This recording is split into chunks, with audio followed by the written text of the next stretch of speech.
Oi, gente, boa noite, tudo bem? Todo mundo ouvindo bem?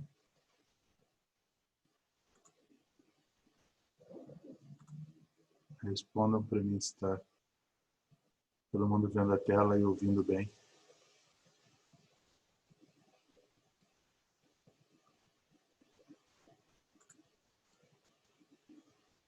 Obrigado, Renato.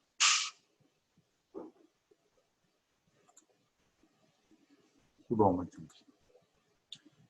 Espero que vocês também estejam bem. Esteja todo mundo em paz.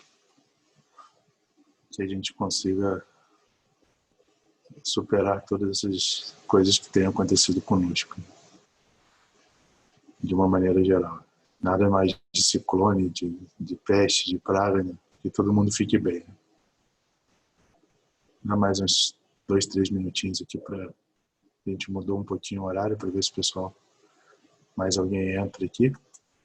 Senão a gente vai falar um pouquinho sobre ética e reprodução assistida hoje. Né? Ó, mais um dos assuntos bem tranquilos de serem abordados. Assim. Não, quase não cria polêmica abordar a questão de ética e reprodução assistida. Né? Teoricamente não deveria ser um assunto que criaria tantos problemas assim, porque teoricamente era para solucionar um outro problema.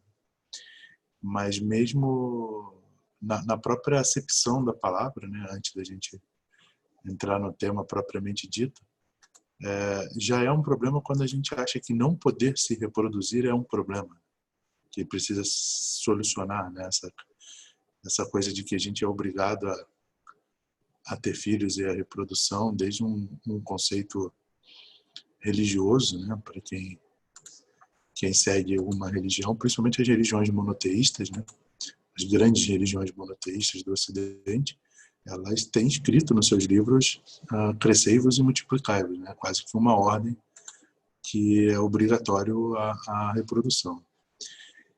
E é óbvio, assim, pelo menos no Ocidente, na minha opinião, que essa obrigatoriedade da reprodutibilidade, ela se dá por vários fatores, incluindo essa questão da... Deixa eu até parar um pouquinho de compartilhar a tela aqui. Até pela questão da religiosidade, claro, mas pela questão, na minha opinião, uma das questões mais fortes é o fato de que a reprodutibilidade ela é exigida porque ela é exigida da mulher. Se fosse exigida do ponto de vista do homem, talvez já tivéssemos mudado até as páginas da Bíblia para que isso mudasse um pouco. Porque a questão de que é com a mulher, sem dúvida nenhuma, tem todo um enfoque de uma cultura machista, paternalista, né, que enxerga a mulher como uma função reprodutora. Então, a minha briga com a questão da reprodução assistida, ela começa muito antes dos problemas que vieram com a reprodução assistida. Né? O que se faz com o embrião, que descarta, se não se descarta, todos esses problemas que vieram. Mas, na verdade, como todo bom filósofo e quem gosta de bioética, gosta de filosofia, a gente questiona anteriormente, né? Assim, por que não reproduzir é um problema? Por que nós precisamos inventar uma técnica para suprir pessoas que, teoricamente, não conseguiriam a reprodutibilidade naturalmente? Né? A gente tem um monte de criança para ser adotada, por que isso não seria uma solução do problema? E precisa necessariamente a questão da reprodução, e principalmente quando a gente olha para a mulher e acha que ela só vai estar, e a gente ainda ouve muito isso, né? Só vai estar tranquila, só vai estar completa quando ela tiver feito o seu ciclo de reprodução. Né? Todo mundo que é mulher aqui já passou pelaquela fase que não tinha namorada quando ia ter o namorado, quando tem o namorado quando vai casar, e depois que casa quando é que vai ter o filho, né? Quando tem o primeiro, quando vai ter o segundo. Né? Então as perguntas se sucedem quase como se fossem pessoas tolhidas da sua liberdade de escolha, né? E que fossem talhadas para serem mães. Né? Nem todo mundo tem essa característica maternal, né? Tão desenvolvida assim. Não é uma questão apenas do feminino também ter a maternalidade, uma maneira de tratar do ponto de vista emocional. Então acho que é um assunto que traz problemas muito anteriores aos problemas que ele criou. E até por isso, né, até por essa questão, é uma discussão muito profunda sobre a questão de reprodutibilidade assistida. E não daria para a gente, num exíguo tempo que a gente usa aqui de uma horinha para conversar sobre bioética, falar sobre todos os problemas e todas as questões que envolvem a ética e a reprodução assistida. Então eu vou focar um pouco com vocês hoje muito mais numa questão, agora eu vi o nome da Tati aqui entrando, né, uma questão do direito, né, Tati? Eu sempre pego no teu pé quando eu entro, porque eu sei do seu namorado. E, na verdade, não do direito, mas assim, que preceitos a gente poderia ter para uma discussão ética que organizasse uma legislação que permitisse um certo organização e uma certa proteção de quando a gente conversa e fala sobre ética e reprodução assistida. Então, assim, quando é que surgiu essa história, né? Já são agora, deixa eu ver que horas são aqui, já está na hora da gente começar. Quando é que surgiu essa história de ética e reprodução assistida? Primeiro, assim, os problemas começam quando a gente medicaliza a reprodução humana. Né? Quais as questões éticas envolvidas nisso? Depois eu vou voltar, mas já falei da questão de você enxergar a mulher como mero reprodutora, como a necessidade para que a mulher seja completa, que ela tenha filhos. Né? E eu digo mulher porque assim, a pressão é sempre em cima da mulher. Né? Mesmo que muitas vezes as causas possam ser masculinas, mas a pressão é sempre em cima da mulher quando ela vai ter filho, até por uma questão biológica, né? Da questão do tempo. Mas não é só nessa questão de reprodutibilidade por causa do tempo. Eu sempre costumo dizer, quem é neuro, eu sou neuro, usa anticoncepcional, odeia anticoncepcional. Todo neuro odeia anticoncepcional pelo risco que há de um acidente vascular em mulher jovem. Eu digo que o anticoncepcional só existe porque é para mulher. Se fosse para homem, teriam inventado um método mais legal. Né? Assim, há um certo machismo, há um certo preconceito, há um certo resquício de uma sociedade extremamente baseada na masculinidade, no padrão paternalista, etc., que lida com isso. E essa questão da reprodutibilidade não ficaria de fora. Então, os problemas éticos começam primeiro quando a gente medicaliza a reprodução humana. Né? Já é um problema. Você para nascer, você já não precisa mais nascer de um ato de amor do ponto de vista físico. Né? Não riam desse, fazer um amor, não é isso. Mas assim, vocês entendem o que eu quero dizer, de que precisava haver, no mínimo, um contato humano. Eu não estou falando de estupro e violência sexual, nada disso, tá? Vamos tirar isso um pouco de lado. Mas, assim, no mínimo, para que você pudesse se reproduzir, haveria necessidade de um contato humano, que você tivesse um contato com um ser humano, que isso se desenvolvesse numa relação minimamente uma relação, nem que seja de apenas uma atração do ponto de vista físico, mas que alguma atração haveria entre essas duas pessoas. E a gente acabou com isso. Né? Assim, você não precisa mais de uma atração, de uma relação entre seres humanos para que a gente possa se reproduzir. Né? Isso já é o primeiro ponto de um procedimento ético envolvido nisso. Quando a gente fala de, por exemplo, doação de esperma de doador desconhecido, quer dizer, o quanto disso carrega-se nas costas do ser que foi gerado, né? A questão dele saber que ele sequer foi gerado do ponto de vista de atração entre duas pessoas. Mas eu fui gerado porque, por exemplo, a minha mãe, num caso de um relacionamento homossexual feminino, queria ter um filho, pegou um doador. Então, tem o amor da minha mãe, claro, mas todo mundo aqui já foi criança na escola e sabe que, infelizmente, a nossa sociedade tem dia do pai, dia da mãe, não tem dia de quem cuida de mim. Né? Talvez fosse a hora da gente começar a implementar o dia de quem cuida de mim. Né? Tem criança que não tem pai, tem criança que não tem mãe. E embora mesmo que houvesse o dia de quem cuida de mim, a falta é a questão da presença paterna ou materna ou vice-versa, ela é importante. Né? Então, sequer houve essa relação, a gente medicalizou essa relação. Né? Isso já é uma discussão muito intensa no âmbito da bioética e do biodireito. As modernas técnicas de reprodução humana, então, elas podem oferecer a maternidade tanto a mulheres que eram estéreis, quanto aquelas que já atingiram menopausa, mulheres lésbicas. Então, essa chance de maternidade até para as mulheres virgens, né? Não é uma novidade para quem é religioso, mas é uma... Até então, até isso a gente brinca um pouco, mas vocês percebem a força que é isso, né? Obviamente, quem gosta de história da religiosidade sabe que Maria não foi a única pessoa virgem que pariu, né? Outras religiões tinham a figura da virgem que paria. Mas tudo bem, de qualquer forma era uma visão da deidade, né? A visão do divino. Né? Uma mulher virgem conseguir parir era uma questão do divino. E a gente acabou com isso. Né? Nós podemos fazer hoje em dia uma mulher que nunca teve um contato sexual sequer na vida parir. Ela pode gestar e parir, por uma inseminação artificial. Então,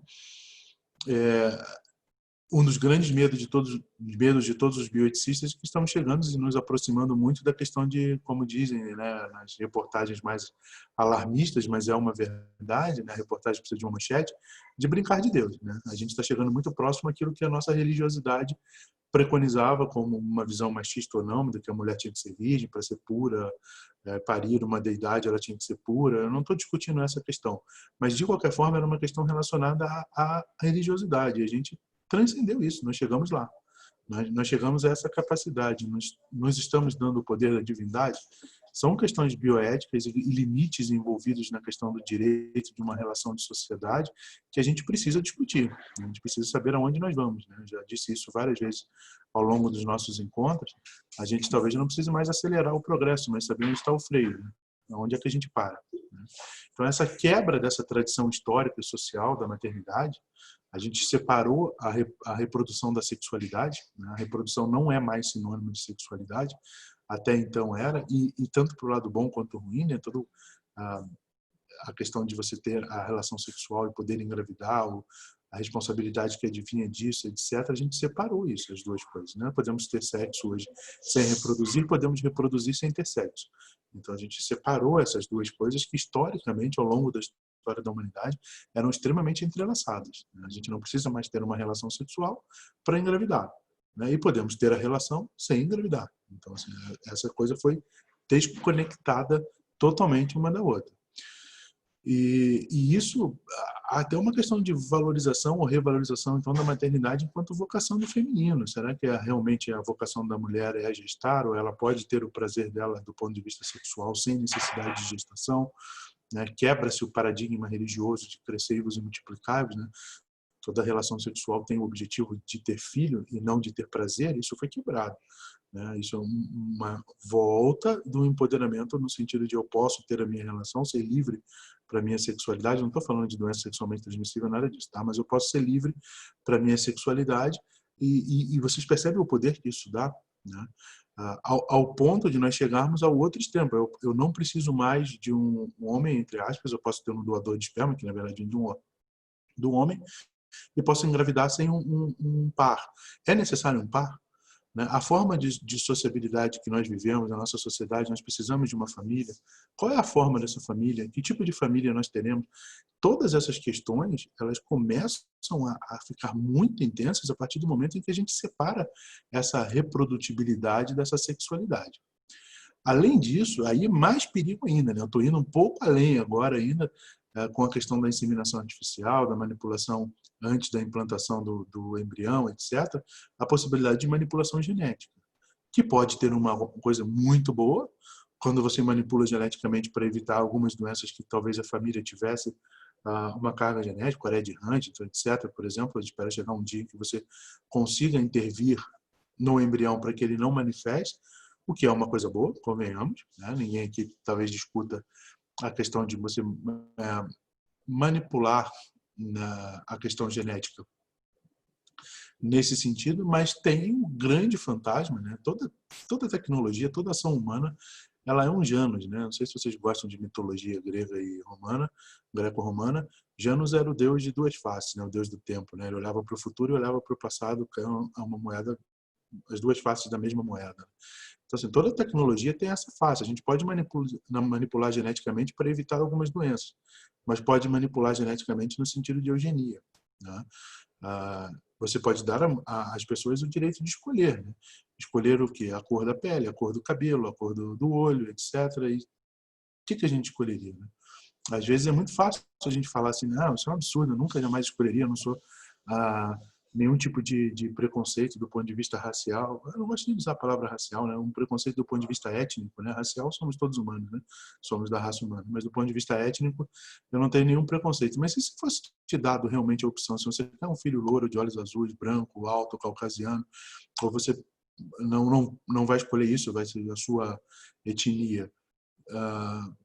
Talvez até para a gente não seja uma coisa tão importante, mas existe um trabalho feito na Inglaterra, mesmo com, eu não vou lembrar qual foi a universidade que fez, acho que foi de Manchester, perguntando exatamente isso, e perguntando exatamente isso para pessoas de etnia não caucasiana. E a maioria, não a maioria, mas uma grande porcentagem afirmou categoricamente que se pudesse escolher para traços caucasianos, né, brancos, escolheria, porque sofrendo muito durante a vida com discriminação, escola, racismo, etc. E não queriam que o filho passasse por isso de novo. Então, olha o perigo que a gente chega, né? Eu já contei para vocês que eu venho de uma região do Rio de Janeiro que é a Baixada Fluminense, uma região de predominantemente negros. Eu nunca havia entendido por que a mãe dos meus amigos diziam para eles nunca correrem quando tinha polícia, nunca usarem capuz na noite, andando na rua. Era uma coisa que a gente não vivia. Eu absolutamente não vivia na pele, né? Assim, esse tipo de discriminação. Mas e quem viveu? Será que ele vai querer escolher isso para o filho? Então, o perigo que a gente chega, o limite que a gente chega quando a gente tem algumas tecnologias, a gente precisa encontrar um meio dessa discussão bioética, controlar algumas coisas para que a gente não extrapole o limite, né? Que passemos verdadeiramente a brincar de Deus. E ainda vigora, né, essa questão social, para quem é mulher, não preciso falar isso, de que a mulher só se torna feliz e realizada quando engravida e dá à luz. Né? Que no Lípara são mulheres amargas, egoístas, desequilibradas psicologicamente, não podem ser mães, ou se não são boas pessoas por não quererem ser mães. É sempre uma coisa que eu me pego a pensar muito. Eu acho fantástico quando a mulher ela diz eu não tenho perfil de mãe, eu não quero ser mãe porque eu seria uma mãe ruim. Será que isso não é ser uma pessoa boa? Né? Ela se conhecer e disser assim, olha, eu não tenho condições de ter uma criança, vocês não têm ideia do que é ter uma criança, não sei se tem alguém aqui que já teve filho. É muita responsabilidade. Tem gente que diz, olha, eu não tenho condições de ter isso. Eu acho que essa pessoa é boa e não o contrário. Pior é quem tem filho e não tem condições de ter e os coloca ao mundo sem nenhum tipo de responsabilidade. Mas a gente carrega esse peso na nossa sociedade. Né? Carregamos esse peso de que a mulher que não tem filhos, ela é uma mulher mal amada, né? Uma mulher amargurada. Desculpa a expressão aqui, mas só tem maior de idade, acho que não tem nenhuma criança ouvindo, se tiver, tira. Mas uma das coisas que mais me assustavam quando eu era acadêmico, como vocês, havia uma expressão, não sei se aqui entre vocês usam, eu tento sempre evitar, nunca mais ouvi aqui, mas no Rio havia uma expressão, quando chegava uma mulher com um quadro de transtorno de ansiedade agudo na emergência, etc., as pessoas se referiam a ela como tendo um AVC. Aí falou assim, mas AVC de acidente vascular? Não. Assim, AVC de a angústia da vagina carente. Você tem ideia do que é isso? Né? Da concepção que existe em torno disso? Né? De que se a mulher não tem um parceiro sexual, se ela não engravida, ela não é feliz. Gente, isso é muito pesado. É muito pesado. Mas ao mesmo tempo que essa possibilidade de reprodutibilidade ou de sexo sem a reprodutibilidade emancipa isso, nós temos os perigos que também vêm junto. Então, sempre vem os dois lados da moeda. E como é que a gente regulariza isso para que a gente tente, né, da melhor maneira possível, apenas o lado positivo da moeda, né? Porque para algumas pessoas realmente a questão da esterilidade, principalmente para alguns grupos religiosos, étnicos, etc., não ter filho é um castigo bastante injusto, né, divino ou justo, né, para as mulheres que atrasam, as que merecem mesmo que não engravide, mas de qualquer forma ainda há um carregar de um peso muito grande quando não há a possibilidade da gestação. E normalmente a sociedade cai em cima das mulheres, né? Então, esses direitos sexuais e reprodutivos, eles são incorporados, inclusive, isso é uma coisa tão importante, né? Freud já dizia, né? A sexualidade move a humanidade, né? Essa questão de desejos de direitos sexuais e reprodutivos estão incorporados aos direitos humanos.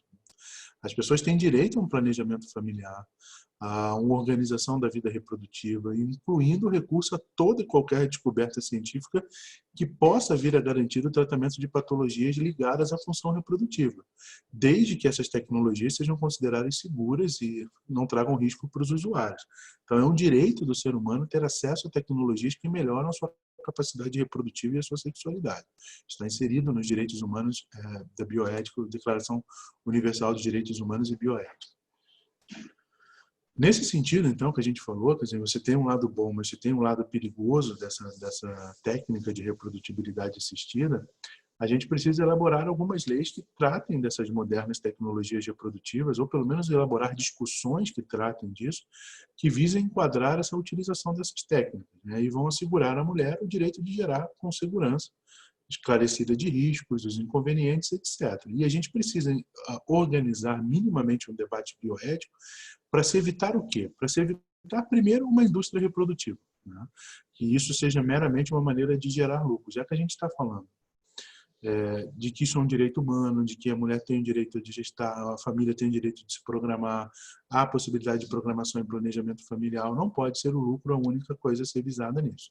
A gente sabe que, na realidade, muitas vezes mas precisamos elaborar mecanismos bioéticos e de discussões legais, aí entra a interface com o biodireito, para que a gente possa construir uma legislação capaz de nos proteger. Né? E a gente precisa também intervir de maneira que as diferenças de resultados não sejam gritantes. O que é isso? E quem tenha condições financeiras de reprodutibilidade assistida com uma técnica adequada não tenha vantagem sobre aquelas pessoas que não têm condições financeiras de irem até essa técnica, de pedirem ajuda para resolver o seu problema de reprodutibilidade. Porque isso seria uma eugenia, de qualquer forma. Né? Não sei se o termo eugenia seria adequado, mas é o que se chama hoje em dia, em falta de outros termos melhores, de eugenia social. Né? Você privilegiaria aquelas pessoas que têm condições socioeconômicas a continuarem se perpetuando, enquanto aquelas que não têm não se perpetuariam. Né? Nós não estamos muito longe disso na nossa sociedade, mas devemos exatamente discutir bioeticamente para tentar elaborar mecanismos que impeçam que isso ocorra. A gente quer evitar, então, práticas eugênicas, quer evitar a escolha de caracteres genéticos da criança sem motivo relevante, né? Buscar o acesso de pessoas ao projeto parental, aqueles que querem ser pais.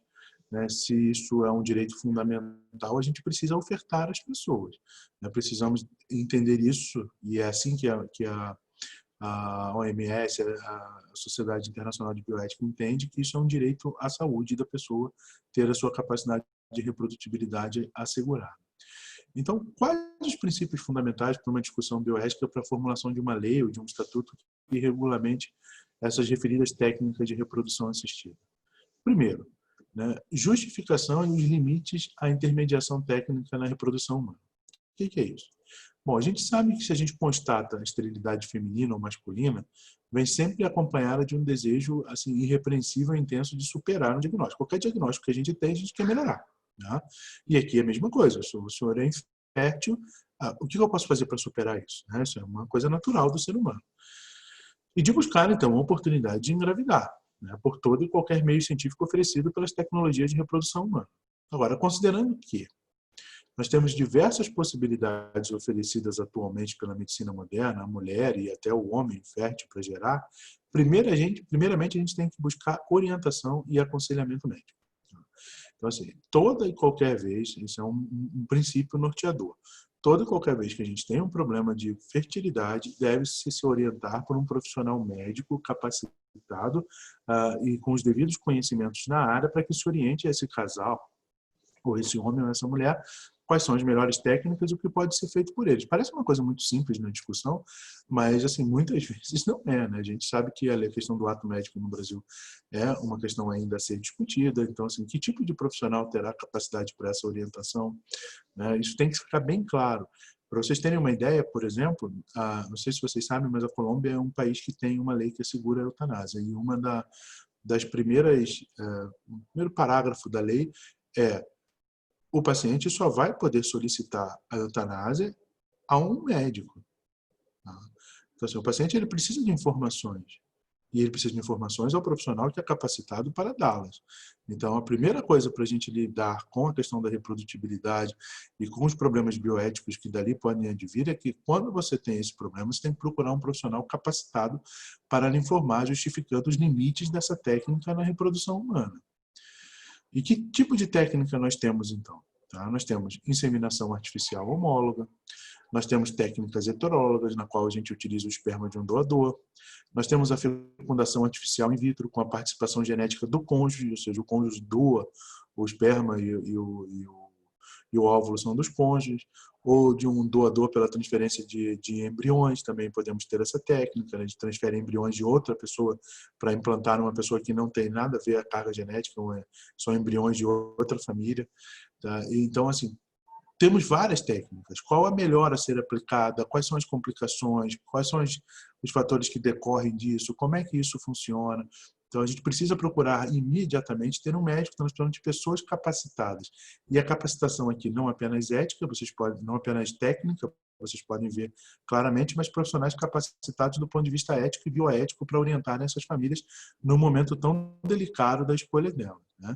E a última técnica é a transferência intratubária de gametas, que é mais difícil da gente fazer hoje em dia, esse tipo de técnica.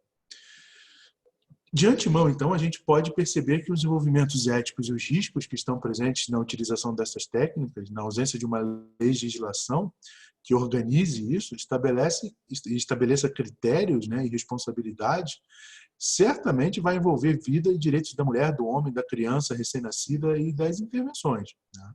Então, a gente precisa ter uma estrutura, um serviço estruturado, um profissional capacitado, que conheça as leis, conheça os limites da sua técnica, para que ele possa orientar as pessoas. Então, frente a essa gama de possibilidades, são muitas, inúmeras técnicas que apresentam-se a mulher e ao homem, para que eles realizem esse desejo da parentalidade, tem uma reflexão importante. Que tipo de procedimento a gente pode realizar sem afrontar diretamente os direitos fundamentais de cada uma das pessoas envolvidas nesse processo? E quando eu digo cada uma das pessoas envolvidas nesse processo, talvez na cabeça de alguns venha imediatamente. Bom, as pessoas envolvidas são o pai e a mãe, o doador e a receptora, quem vai engravidar e quem não vai, e a criança que vai ser gerada. A gente também tem que se preocupar, né? Cada vez mais a gente tem que se preocupar com a geração futura. Cada vez mais a bioética se preocupa em que tipo de mundo nós vamos deixar e o que será da geração futura. Isso é um pensamento muito de uma bioética profunda, bioética global, que absorveu muito das ideias dos ecologistas, etc. Todo mundo aqui, é impossível não ter ouvido em algum momento a Greta Thunberg falar, né? Vocês estão tirando o meu futuro. É isso que a gente está dizendo. Que tipo de futuro a gente vai deixar para as gerações que virão? Nós somos responsáveis pelas gerações que virão também. Então, todas as pessoas que estão envolvidas nisso, né, nesse processo de usar uma técnica para gestar, tem que se levar em consideração os direitos e as consequências sobre cada uma delas, inclusive sobre a criança que virá a ser gerada desse processo. Concretamente, então, gente, numa discussão bioética bastante restrita, porque o assunto é muito amplo, assim, concretamente, que elementos mínimos são indispensáveis para que a gente assegure o direito da criança de nascer com dignidade frente a essa crescente instrumentalização humana, né? O que a gente precisaria? Porque eu não sei se vocês já ouviram diversos casos, inúmeros casos. Tem um caso norte-americano, não vou lembrar o nome da família, muito famoso esse caso norte-americano, alguns casos, né? Tem não podiam engravidar, fizeram uma inseminação artificial, mas com o marido doador e a esposa, né, com o óvulo dela e o esperma do marido, e implantaram no útero da esposa. Perfeito, durante a gestação se separaram, né? E o marido disse que nunca quis a criança, que a criança não era a responsabilidade dele, que ele não tinha nada a ver com isso, que a mãe que ficasse, né? E quais são os direitos dessa criança? Ele alegou que não teve relação sexual com a mãe para que tivesse a gestação da criança. Então, não havia nenhum tipo de envolvimento afetivo nessa gestação, na cabeça dele, ou do advogado, quem foi e fez isso. Mas, assim, de qualquer forma, como é que a gente assegura que essa criança não venha a ser abandonada antes? Tem coisas piores ainda, né? Vocês já ouviram falar, provavelmente, de pessoas, eu vou falar um pouquinho mais para frente, que querem utilizar, por exemplo, o esperma de marido que já faleceu congelado. Tem um outro relacionamento, já é um caso verídico, tá? Um outro relacionamento, já a mulher, ela quer engravidar, o atual marido não pode engravidá-la e ela quer usar o esperma do marido que já faleceu, que está congelado, como se o esperma fosse dela. Quem é que tem direito sobre esse esperma congelado? A ex-mulher, o marido faleceu, é dela. Quer dizer, você pode inseminá-la e já condenar o filho a nascer órfão. Você já condena uma criança a nascer órfão. Pode acontecer, você pode perder o pai durante o processo gestacional, um acidente, etc. Mas ali não, deliberadamente você já sabe que está condenando uma criança a nascer órfã, porque o pai biológico já morreu. Então, assim, o que fazer com essas técnicas, né? Com as discussões que a gente tem. Então, essa interação entre o recurso, a técnica e a proteção à dignidade do ser humano, ela é extremamente importante. A gente tratou, né, o direito de ter filhos, ele é reconhecido como um direito fundamental do ser humano. Isso não se discute mais, sempre se discute, mas estou falando que atualmente isso é considerado um direito humano. que é um direito fundamental a ter filhos, assim como casar com a pessoa de sua livre escolha e com essa formar uma família. No entanto, quando esse projeto reprodutivo envolve outras pessoas, como profissional de medicina, intermediadores, há necessidade de que a sociedade esteja envolvida, né? Quando você não consegue entre os dois, o casal, reproduzir, se é que consegue, ninguém consegue nada sozinho, porque no final das contas tem o parto, mas o processo de reprodução não consegue ser feito sozinho, no quarto, lá em cima da cama, ou onde for, né, entre os dois, entre o casal, envolve um terceiro, envolve médico, envolve enfermeiro, envolve estrutura hospitalar, isso envolve a sociedade. E como é que a sociedade participa desse processo que até então era uma coisa extremamente íntima e familiar, né? Então é muito importante que a sociedade esteja envolvida, claro que é, mas que reflita sobre as condições em que poderá se autorizar o recurso à reprodução artificial, definindo a responsabilidade de cada uma das partes nesse recurso. A gente precisa definir as regras para que os problemas não se tornem muito maior. Se a gente considera, então, que é um direito da pessoa ter acesso a tratamento de saúde, inclusive para a infertilidade, essa questão da esterilidade vai ser incluída como um problema de saúde reprodutiva. Então, autoriza-se o recurso à medicina, o Estado vai fornecer isso, né? Isso em países que têm sistema de saúde público, por exemplo, o Estado dá acesso, e é um procedimento caro, vocês já devem ter ouvido falar que a inseminação artificial não é uma coisa tão barata. Quantas vezes o Estado dará acesso para cada família? Até que se consiga? Tem um número X, a partir desse número ele só pode adotar, né? Quais famílias terão acesso a esse recurso? Se é um sistema universal, é para toda a família? Para famílias que já tiveram um filho antes e querem ter o segundo filho? Ou só para as famílias que nunca tiveram filho para terem o primeiro, mas a família que quer ter um segundo não pode tê-lo? Então, parece sempre tudo muito simples. Tipo, não, eu não posso ter filho, eu vou lá e procuro a reprodução assistida e pronto. Mas tantas coisas e tantos problemas podem surgir por detrás disso que a gente precisa discutir do ponto de vista legal e bioético, né? Por exemplo, com relação aos procedimentos ligados à possibilidade de diagnóstico genético, esse é o que o maior medo dá para todo bioeticista pré-implantatório. Intervenções no embrião, criopreservação do embrião. Para muita gente, o embrião é uma vida humana. Muita gente vai dizer, não, só é vida humana quando tem onda cerebral, já que a gente só morre quando cessam as ondas cerebrais. Então, só está vivo quando tem onda cerebral. E para um biólogo, se você pegar uma célula, que é o embrião humano, e dizer assim, olha, é vida? Está vivo? É humano? Tem carga genética humana, então é vida humana. Né? Mas ele pode não vir a ser, mas o vir a ser é uma característica do ser humano. Então, assim, é muito complexa essa discussão. E a gente sabe que sempre sobram embriões quando a gente faz inseminação artificial. Né? Então, o que fazer com eles? De quem são esses embriões? São do Estado? São da família? A família pode jogar fora? Jogar fora é o mais adequado se a gente precisa de células-tronco, por exemplo, para pesquisa. Mas podemos pesquisar com o embrião se é um ser humano? Né? De quem é o direito de pesquisar com esse embrião? Olha quanta coisa vem em cima disso. Podemos liberar essa pesquisa para iniciativa privada? Isso tem que ser em benefício de toda a humanidade? Se o embrião é da minha família, as descobertas que serão feitas naquele embrião, eu terei acesso aos benefícios dessa descoberta? Quanta coisa a gente precisa discutir antes de fazer, mas só que a gente faz e depois vai começar a correr atrás. Né? Principalmente a questão aqui da eugenia. Temos que tomar muito cuidado. Né? Então, assim, dentre as diversas técnicas então de procriação artificial, algumas se revestem especialmente desse contexto delicado e complexo.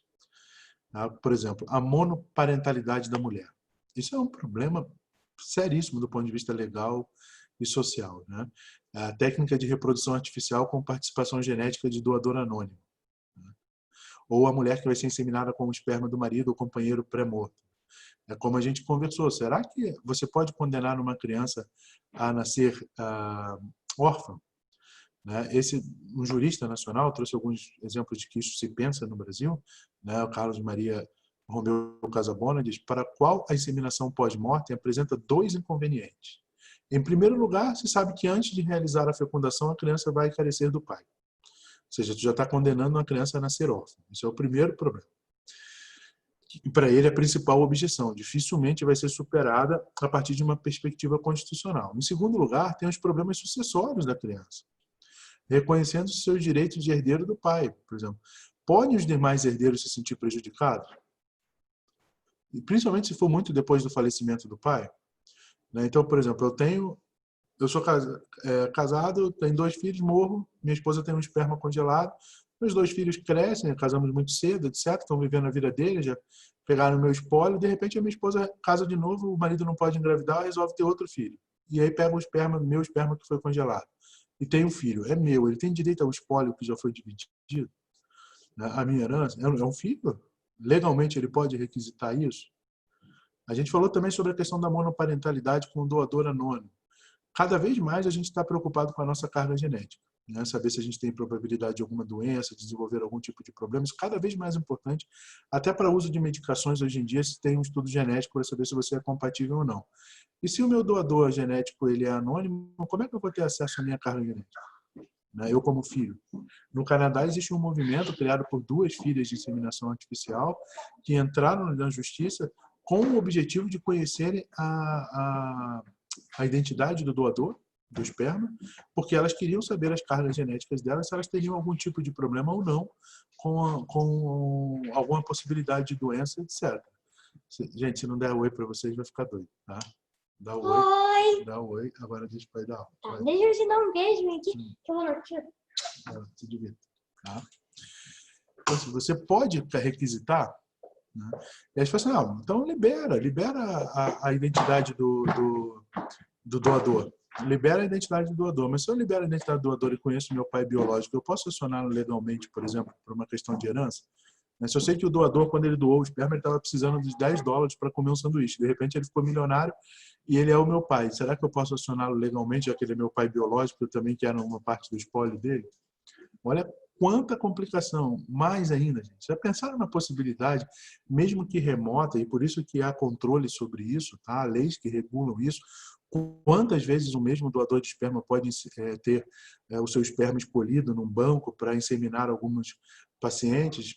Porque é uma questão óbvia, né? Imagina numa região como a nossa, se eu tenho um doador de esperma, que aqui no Brasil não é assim que funciona, mas em alguns países você tem um perfil, você não diz quem é a pessoa, mas diz, olha, é branco, caucasiano, era advogado, bem-sucedido, não sei o que, a pessoa escolhe aquele esperma na questão exatamente genética, né? Que a gente está acabando de discutir agora se o filho vai ter ou não direito a conhecer a sua carga genética.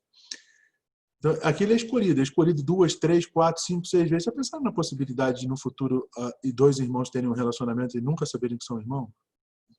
Meio-irmãos, né? Mas são meio-irmãos. Né? Então, assim, se joga com estatística, não se pode fazer até determinado X número de doações. Mas mesmo do ponto de vista estatístico, sempre pode se quebrar a regra. Né? E se você não tem acesso a quem é o doador, então, olha quantas coisas existem, quantas discussões bioéticas se levantam num tema que aparentemente estava resolvido para a gente. Né?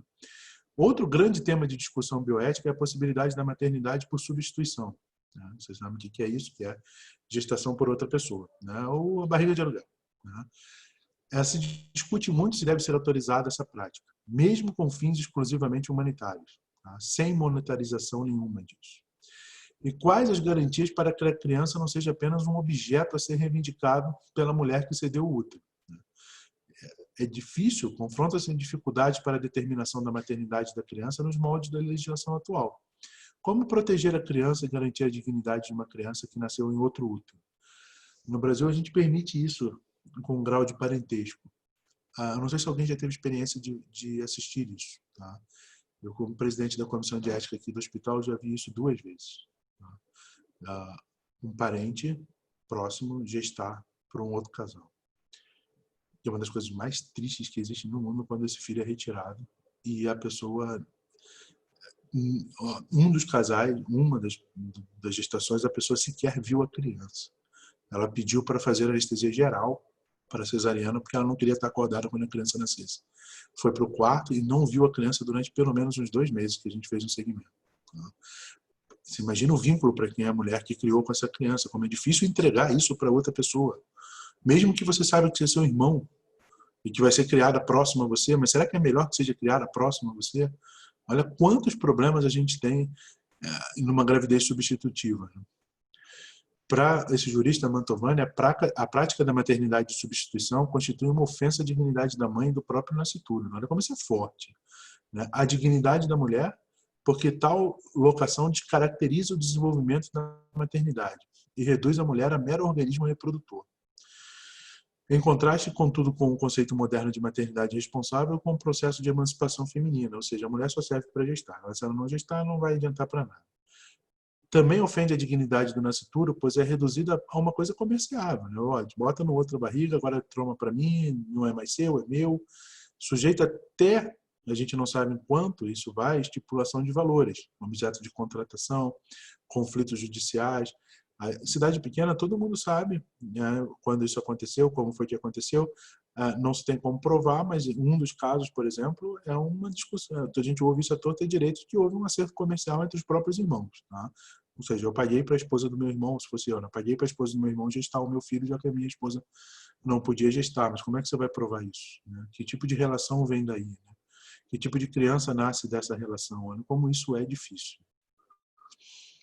Há de se perceber também que há uma orientação adotada pelo Conselho Federal de Medicina. Já disse isso para vocês, o Conselho Federal de Medicina não tem poder de lei, né? Não tem força de lei as suas resoluções.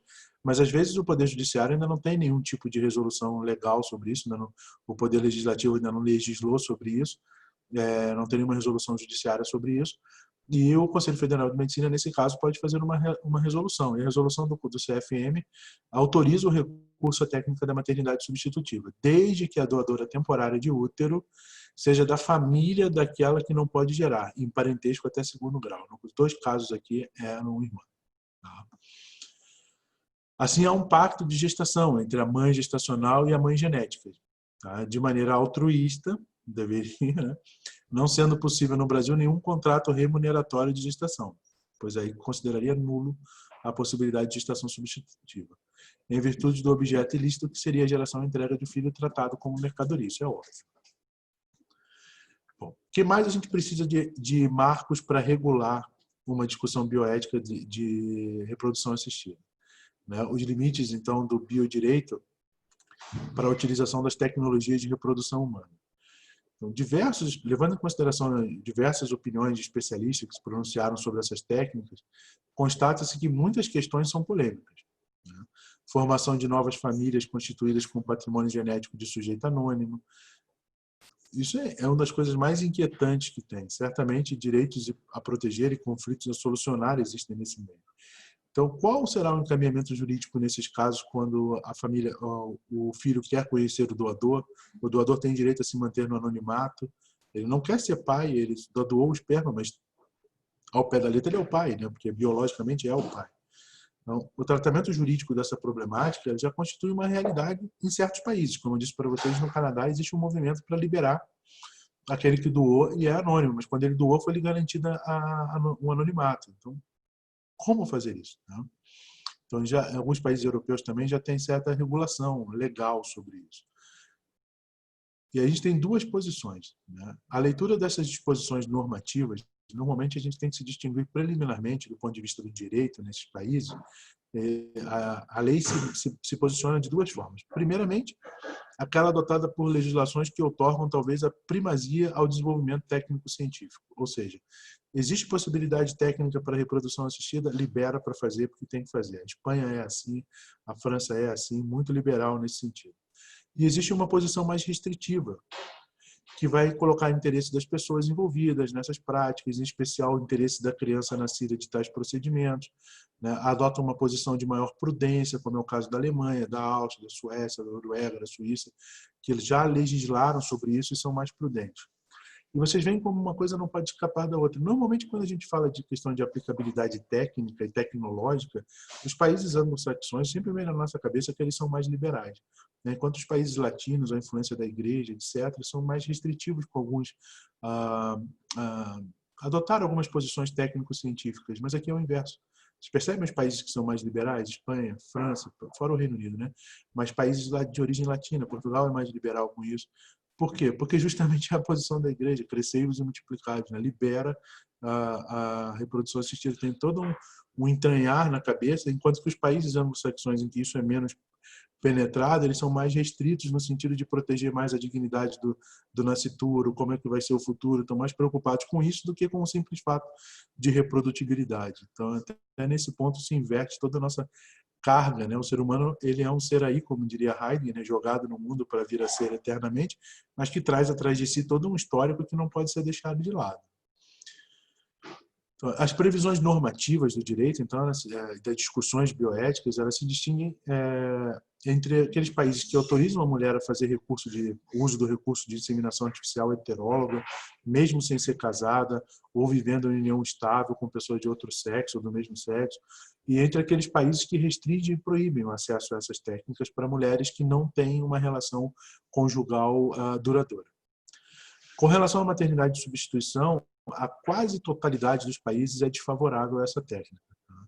Em virtude dos grandes conflitos que a gente falou que ela cria para o estabelecimento da filiação, possíveis conflitos entre mãe genética e mãe gestacional, mãe social, que pode reivindicar a maternidade da criança. Então, a maior parte dos países tem uma legislação bastante restritiva em relação à maternidade substitutiva.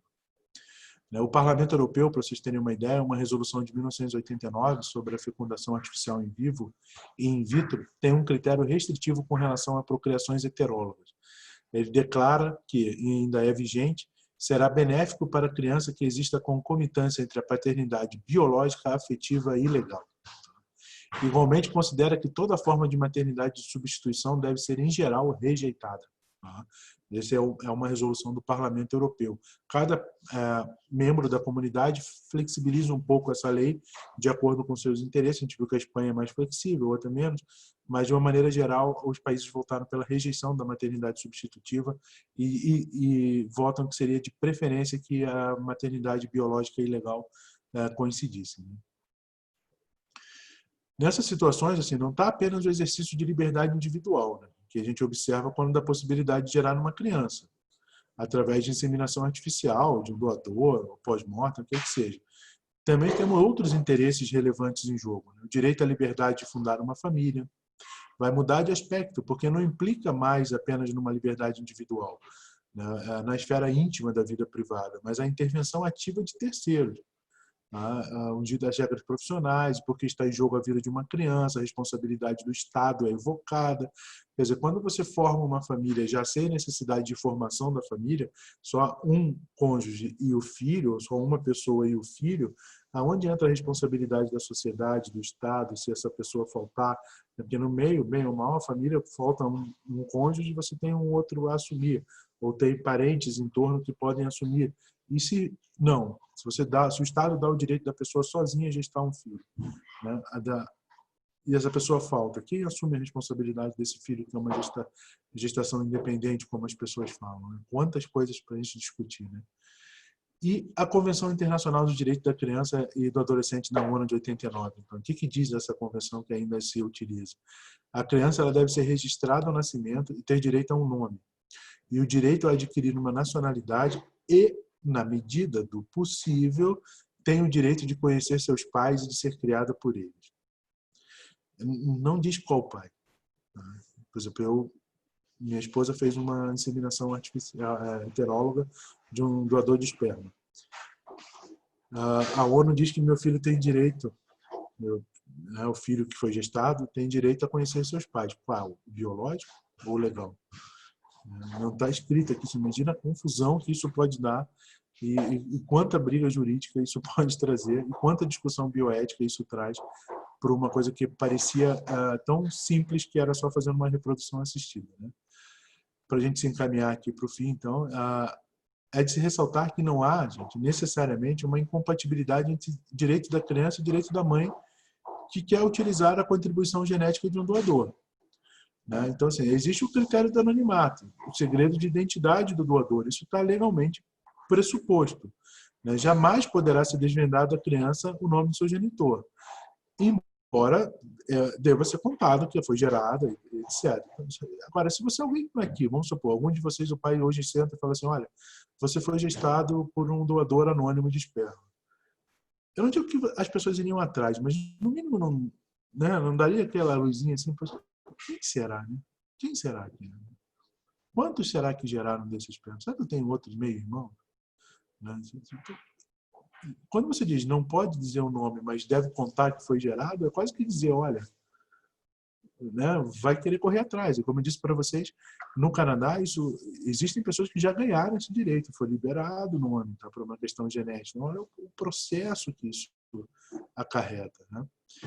Novamente, voltando aqui mais para o direito, né, Casamora diz assim: no caso de haver um casal que recebe a contribuição de terceiro para gerar, deve-se assegurar de forma paralela que o marido ou companheiro assuma a paternidade legal do filho nascido por esse tipo de técnica, exigindo, por sua vez, o seu consentimento, o qual implicará na assunção da paternidade sem a possibilidade de sua impugnação posterior.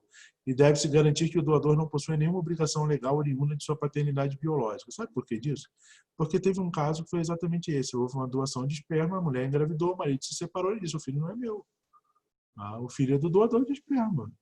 Eu não tenho que pagar pensão para ele. Tá? É meu, tem material biológico meu envolvido nisso.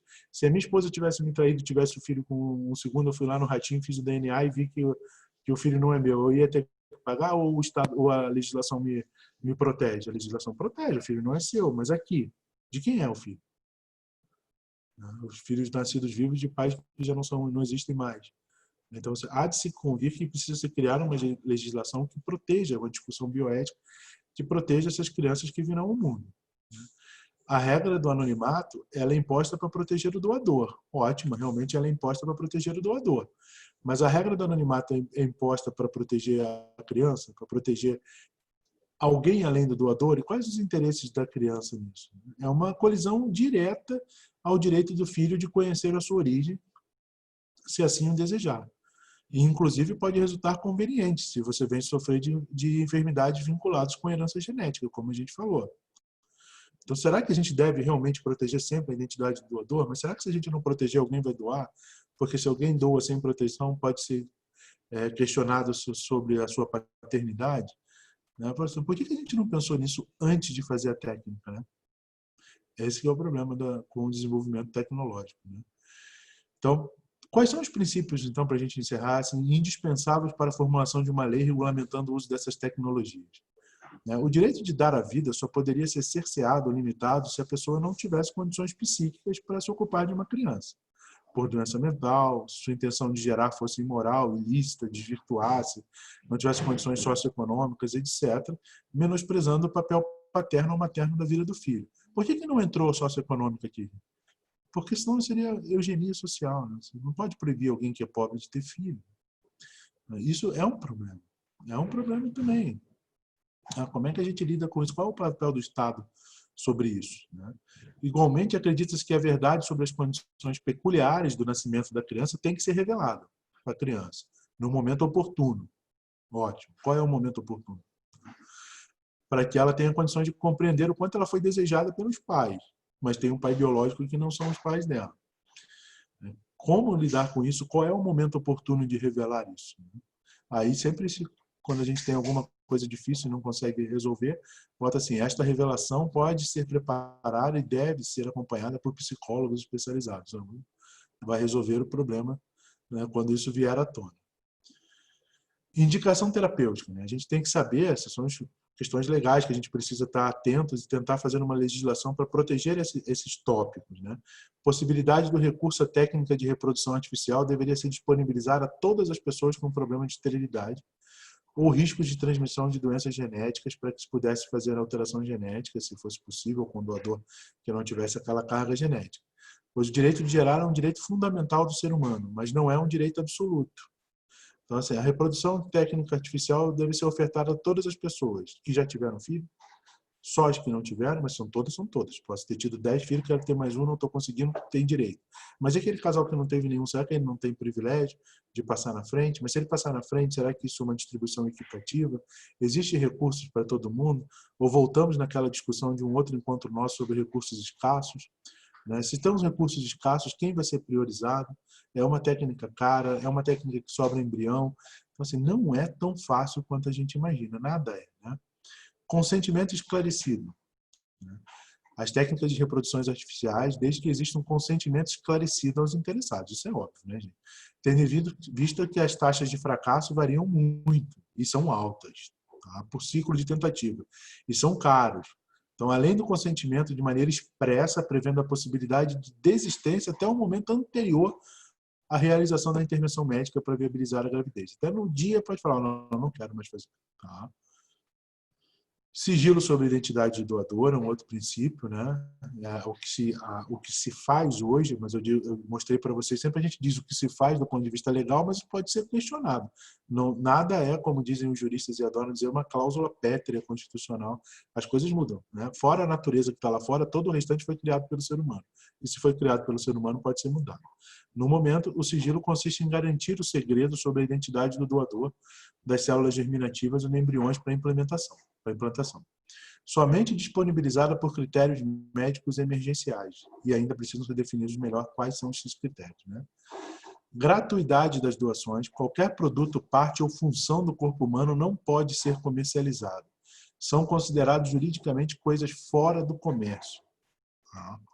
Assim como no caso de doações de órgãos para transplante e doação de sangue, na busca de doação de gametas ou altruísmo entre as pessoas. Principalmente no Brasil, em alguns países do mundo, isso aqui já pode ser cobrado, você pode vender. Tá? A seleção e intervenção de embriões. Essa prática só deverá ser permitida para evitar a transmissão de doença hereditária. Não se pode buscar aperfeiçoamento genético ou características de qualidade eugênica, escolha de sexo, etc. Isso está completamente fora de questão e de possibilidade. Tá? O interesse superior da criança deve ser sempre preservado. O princípio da dignidade da pessoa humana deve ser estendido. Toda criança que venha a nascer através da biotecnologia deve dispor de condições indispensáveis para nascer e viver em ambiente familiar. O afeto é necessário, é tudo muito bonito, né? Mas será que isso realmente acontece? Será que na primeira briga que a gente tem um casal que gestou do ponto de vista artificial com um doador desconhecido, na primeira briga de separação não vai dizer, não, mas isso não é meu filho, não. Vai ficar com quem? Com a mãe, óbvio, né? Fica contigo, assuma essa bronca e toque em frente. Assim. Então, assim, é tudo muito bonito quando você faz uma lei, mas a gente deve tentar criar mecanismos de proteção para essa família e para essa criança. Tá? E vocês viram que tudo isso em relação à questão de uma maternidade por uma inseminação artificial. Quantos problemas, quantas coisas a gente tem, quantas dificuldades e quantos questionamentos bioéticos existem. É sempre. Né? A mulher, coitada, na nossa atual sociedade, ela é sempre penalizada. Quantas dificuldades para uma inseminação artificial, mas eu coloquei a minha foto no final aqui da minha família para dizer que quando é natural, também não deixa de ter dificuldades, tá? Tem toda a responsabilidade, tem que parar a aula no meio para dar oi, tudo isso. A maternidade e a paternidade, gente, é uma responsabilidade tremenda. Né? Carrega sobre isso, a gente deve pensar melhor sobre isso. Não é porque a gente tem acesso a uma técnica que essa técnica deva ser implementada para tudo e para todos a todo tempo. Tá? Existe uma série de complicações e uma série de questionamentos bioéticos e cada vez mais nós como médicos e membros de comitês de ética e bioética dentro dos hospitais vamos ser chamados a tomar decisões sobre essas questões, não só médicos, né, mas todo mundo que participa disso. E a gente tem que estar bem embasado para entender cada tipo, cada caso. Aqui, mais ainda aquela máxima de que cada caso é um caso. Se você enxerga a medicina do ponto de vista bioético, cada caso realmente é um caso. E a gente precisa olhar isso com calma. Vocês veem que dentro dessa discussão, quanta coisa a gente pode tirar, né? Pode tirar para células-tronco, pode tirar para uma série de locais. Eu tentei focar um pouco na questão de criar uma legislação e dos problemas que são mais prementes sobre a reprodução assistida. Tá? Espero que tenha ficado claro para vocês. Que mais uma vez, muito obrigado pela atenção de vocês. Eu tenho uma coisa para comunicar para vocês. Assim, eu falei porque eu ia tentar manter até o final da quarentena, de ter esses encontros nossos, porque eu gosto muito, mas eu semana passada fui bem chamado, vocês acham que só vocês, o professor e só brigam com vocês? Não.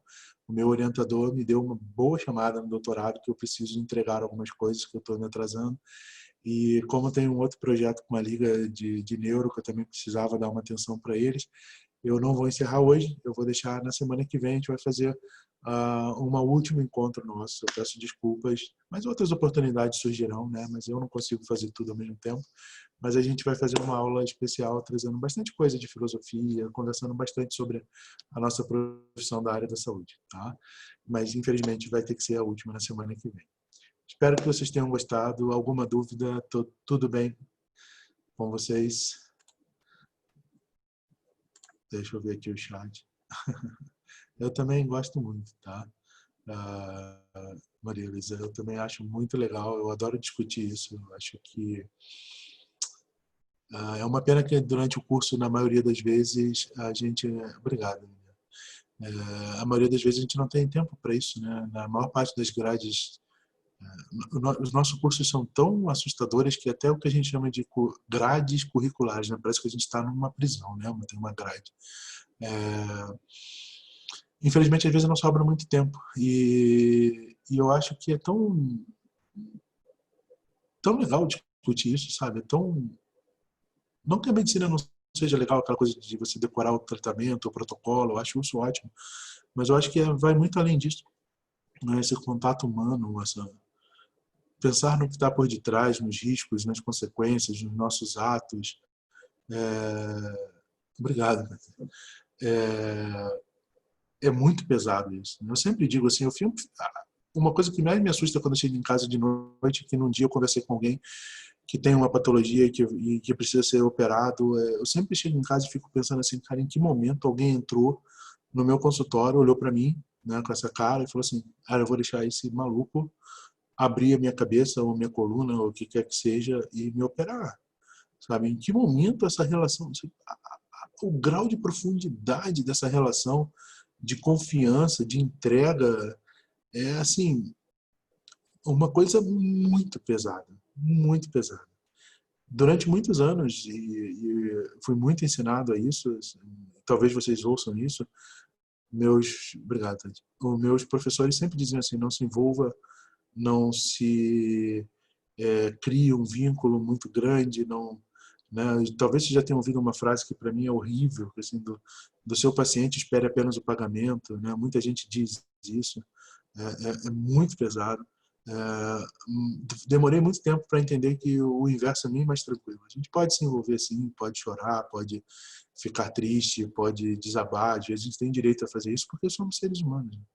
E não tem nada melhor do que um ser humano para cuidar de outro, né? Ninguém aqui gostaria de ser cuidado por uma máquina, né? E às vezes a gente se porta como tal. E é muito triste quando isso acontece, né? Acho que a gente tem muito mais a dar para as pessoas e se envolver com elas talvez nos leve um pedaço, mas eu garanto que traz mais coisas de volta do que leva. Tá? Então eu espero que pelo menos durante todos esses encontros, que de tudo que a gente discute às vezes de legislação, etc., mas que fique sempre a mensagem de que vale a pena a gente se envolver como ser humano. Eu acho que essa é a parte mais bacana de ser médico, assim, é a parte da possibilidade de você ser um ser humano sentado ali na frente de outro, se colocando à disposição dele para ajudá-lo, né? A gente talvez não possa resolver todos os problemas, mas a gente não consegue resolver nem os nossos, né? Mas pelo menos para ajudá-lo, né? Estamos ali para ajudar durante aquele período que ele está ali, eu estou ali para ele, né? E isso é muito forte, muito forte. E eu acho que é uma das coisas mais bonitas que a gente tem na nossa profissão, como profissional da saúde, de uma maneira geral. Então, vão fazer as coisas que vocês têm para fazer, que eu sei que tem gente que tem outros eventos, se vocês me deixarem falar, eu falo a noite inteira sem parar, tá? Obrigado, gente. Então, mais uma vez, fiquem todos bem, tá? Obrigado, Maria. Eu também. Eu fico muito triste de, durante muito tempo na minha faculdade, nunca ter tido um professor que me falou isso. Eu precisei ir para a filosofia para um professor me falar isso. É muito triste, tá? Que às vezes a gente passe sem ter um colega médico que diga isso. E que a maior parte de vocês, o que vocês ouvem são, não sei para que você vai fazer medicina, você vai viver estressado, você não vai ficar rico, você não vai não sei o quê. É triste que ninguém diga, pô, você vai estar ali para alguém, você vai ajudar, a pessoa vai rir para você, vai ficar feliz, vai embora e vai te esquecer. Graças a Deus que ela te esqueceu, significa que o que você fez foi bem feito, né? Porque pior é quando ela fica lembrando de ti porque não foi bem feito. Não deixa ela ir para a vida dela, essa é a maior recompensa de todo médico. Obrigado, gente. Fiquem com Deus, se cuidem e até a semana que vem. Eu vou passar o link depois para a gente encerrar na semana que vem. Tá? Um beijo para vocês. Muito obrigado pela atenção. Boa semana para vocês. Tá? Até a próxima, gente. Tchau.